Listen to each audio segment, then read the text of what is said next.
everybody? Welcome back to the channel. This is Rob here at Smirking Gun Reviews, back to talk more about the Expanse Season 5, Episode 5. Just finished airing, well, I just finished watching it at about 7:09 here p.m. It dropped at 6 o'clock, I think, here Central Standard Time on Tuesday. It's not supposed to be out till like Wednesday. It's crazy. Somebody said that something about America getting it earlier, but it's like I know we get it earlier than some places because of just time zones, but a whole like this like few hours. I think they've been dropping them on purpose a little earlier. But this is down and out. And this is kind of like our middle of the road episode where we got a lot like of little stories from just about everybody gets a little bit of something here, except for Avasarala's missing in this. And I was a little disappointed that we didn't get a little bit more drummer stuff. But what we have here is just really setting up a lot of the end game here. It feels like, and in other ways, opening things up a lot more character-wise. Now, this was the first time that I first felt like I was kind of wishing that this had dropped all at once. Not to be like greedy or anything like that, but I mean literally, just like the fourth season, it felt like seasons 1, 2, and 3, right? They felt a little bit more episodic to me. And that's not a bad thing. Like it's all one big movie, but season 4 and so far season 5 feel like one long movie. And when you come like into like the middle of the road, like if you're just somebody who casually watches this and you came into episode 5, you really wouldn't know what was going on. And waiting a week in between episodes for this particular season for me has just been kind of suffering a little bit with my attention and just feeling like we're not getting enough per episode for as far as like, I don't know, like, you know how if you watch like The Walking Dead, you gotta sit through 35 minutes of talking and for like the last 10 minutes of like crazy action.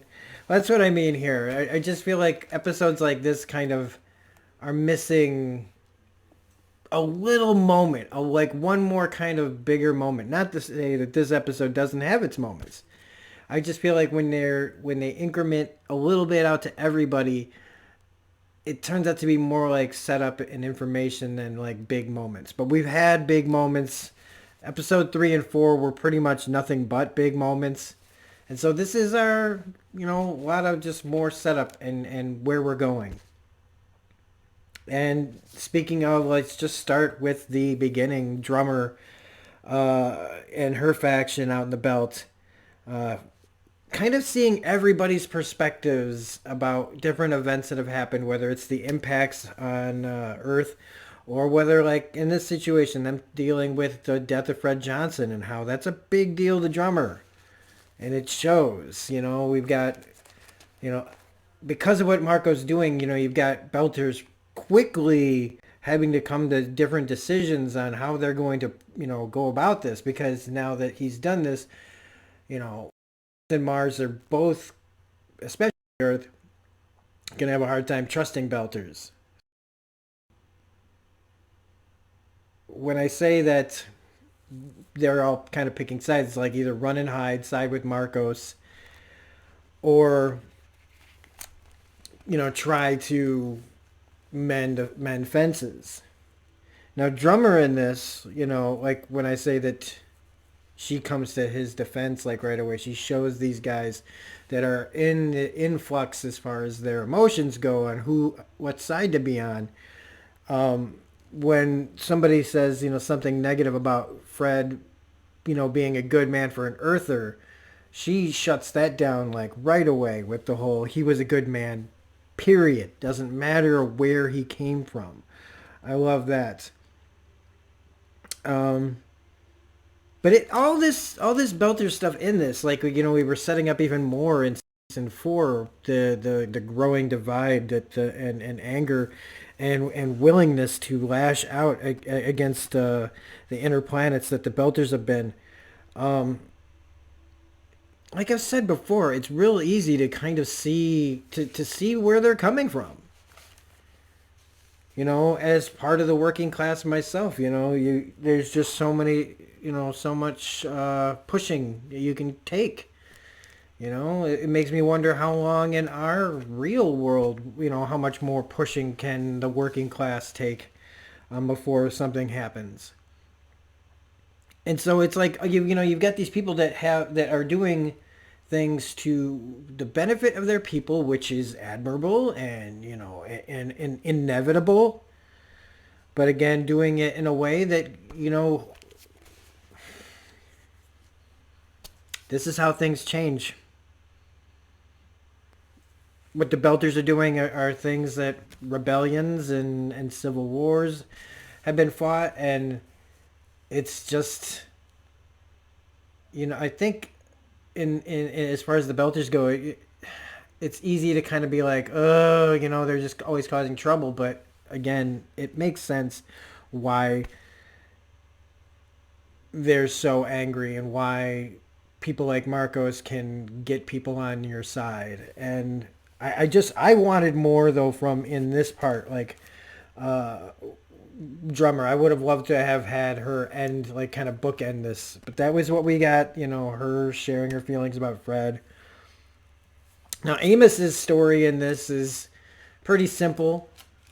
I like it, especially because it builds to the end. It coming kind of an obvious end, but as far as the character of Tiny goes, but I thought it was a pretty fun, trapped underground with Amos and prisoners and guards. I thought that was really well done. Amos gets to be Amos in here as well. Like you can kind of tell, like the times that he's saying Tiny and the guy saying, "Don't call me that," that that's going somewhere. But how they figured out how to get out, working together, trusting the prisoners, I thought was a really well handled sequences in this. But when the first guard falls and he's like he fell, you kind of go, okay, well maybe he did, but the guy's off his nut already, and he as soon as they get up to the top, he's gonna pull something, which he does. But I did also like the fact that they comment on being able to see daylight, meaning that the whole building is gone, which means that however big this was, it destroyed this entire prison basically. But they get up there, and yes, Tiny does go, does what he was going to do and starts killing everybody. And I did like how Amos, just after the other cop or the guard shoots him, shoots Tiny, Amos, the way he dropped him, just flung him backwards, and you get to hear on the way down the ding, ding, ding. Well, the guard runs off to go get her kid, which good luck with that, as Amos and Peaches have to decide what to do now.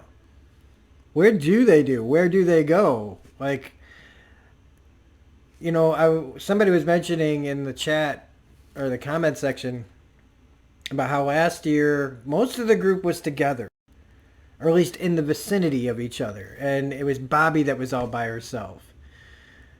Now it's like the opposite practically, where everybody's just all over the place. Naomi's with Marcos, Holden was with Fred, Alex and Bobby are doing her thing, Amos is on Earth, Avasarala's doing her thing. Like everyone is spread out.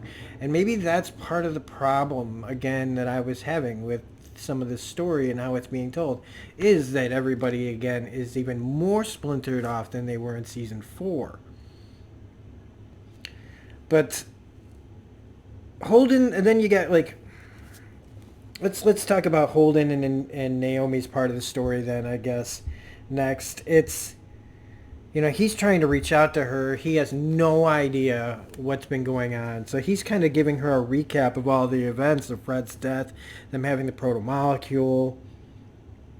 The most interesting part about his storyline this week was like dealing with Sakai, the person who turned on, Fred, and her willingness to go down with the ship, to just how far they've pushed the Belters to where they've gotten to this point where she knows that even if she doesn't get out of this, she's done her part. She's pushed things in the right direction for her people in her mind. It did seem like she hesitated for a second there near the end. But again, like what do they expect eventually? Because there is a line like that on Naomi's bit of it. One of the guys that kidnapped her, her friend, who talks about how the Earthers make you they make you thirst for water, they make you thirst for air, they make you you can't even want things, you don't know what to want, how to want it, how like all these things that they've basically feel they're slaves in a way. Some people are going to say that they're straight up slaves. But again, just how far can you keep pushing people? And that's what it has all come to a head to where now we're dealing with terrorism and this group of people, this very large group of people now has to all kind of individually figure out what they're going to be, who you going to be, because, are you with Marcos or are you not? And what does that do if you don't side with them? Are your own people going to kill you? Like, because, they killed Fred and he was basically, a hero to the Belters. So the rest of it, as far as Naomi goes, right? She's on a hunger strike. And she's really dealing with the whole thing of the past catching up with her. Everything that happened with where she left Philip with Marcos and bounced. Now, I can't quite remember if they've fully told us what she did and why she left. But in this episode, it really feels like chickens are coming home to roost for her, at least in the eyes of her captors. How they all are reacting to her being there and what being there brings up from the past.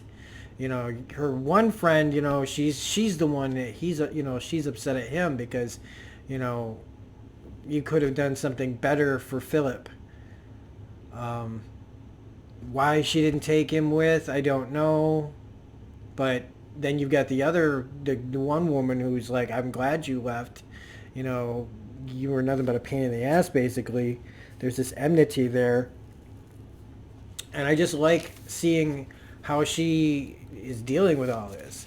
Now, there was a point where I thought that she was going to try to do one of those go along to get along situations and then try to get the drop on them after, Philip, stopped her from killing Marcos. Now, did he know? I don't know. I'm leaning towards that he didn't see the knife, but if he did, like he didn't take it from her, I don't think. But at the, they keep pushing her away, and she finally, like, when she gets the drop on old dude, and tries to call Holden to stop them from coming after him and using the drive because they'll explode. At least now Holden knows where Naomi is. And everybody really is kind of congregating towards this like big end. Because the last part is Alex and Bobby, who are on this stealth mission to track the people, these people that are, they're trying to find the thieves. And they find that these people are breaking off to go to this really kind of great rendezvous where you can get lost in the rocks. And they realize that these guys are now stealing, not just weapons, but they're using ships now. He's getting his own army, his own ships, Martian technology with Belters driving them. Where in the chase to get away, Alex had to drop his core, and now they're just floating out there after this huge explosion. So that's the end. And again, there's moments we have all these, like this moment at the very end, great way to close out the episode. But this is just a lot more information and setup, and more things to just think about. Because the big thing to think about is really, how far you push the working class, the people that are, the slave labor basically. Eventually they're gonna bite the hand that feeds them. And in this respect, they're really trying to set up something for themselves. But in my mind, when you set something up like this, in the way that they're doing it, they'll never ever be able to not look over their shoulder, even if they get something from Earth or Mars or whatever.